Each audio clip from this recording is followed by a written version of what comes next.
मराठा आरक्षणसह बाकीच्या धनगर, लिंगायत आणि मुस्लिम आरक्षणासाठी लढणाऱ्या आमच्या सर्व सहकाऱ्यांकडनं जे काही मागण्या केल्या होत्या त्या मागण्याच्या अनुषंगानं ह्या सरकारला एक प्रश्न विचारू इच्छितोय की सरकारमध्ये बसलेले आताचे सुविध मुख्यमंत्री आणि 2 हाप असलेले माजी आणि आजी उपमुख्यमंत्री ह्या सगळ्यांनी मिळून जो काही शब्द दिला होता मराठा, धनगर, लिंगायत आणि मुस्लिम समाजाला, आणि या समाजाच्या नावाखाली आजवर ज्याने दिशाभूल केली आणि आजवर ज्याने जरांगे पाटलासहित ज्या प्रामाणिक लोकांनी लढा उभारला धनगर, मराठा, मुस्लिम आणि लिंगायत आरक्षणासाठी, ह्या लोकांची बदनामी केली, ह्या अशा नालायक बाणगुळांना मला प्रश्न आहे, सरकार तुमचं बहुमतामध्ये आहे तर मग तुम्ही कारभारी महाराष्ट्र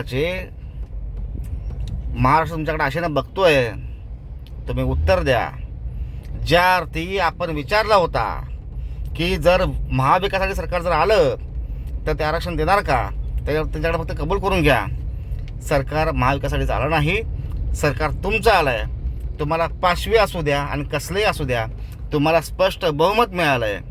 तर मग आज तुम्ही उत्तर द्या की तुम्ही मराठा, ओबीसी, धनगर, मुस्लिम आणि लिंगायत आरक्षण देणार का, आणि जर देणार असाल तर किती दिवसात तुम्ही देणार आहात. हा पहिला प्रश्न महाराष्ट्राच्या सर्वसामान्य जनतेकडून ह्या महायुतीच्या सरकारसाठी. धन्यवाद.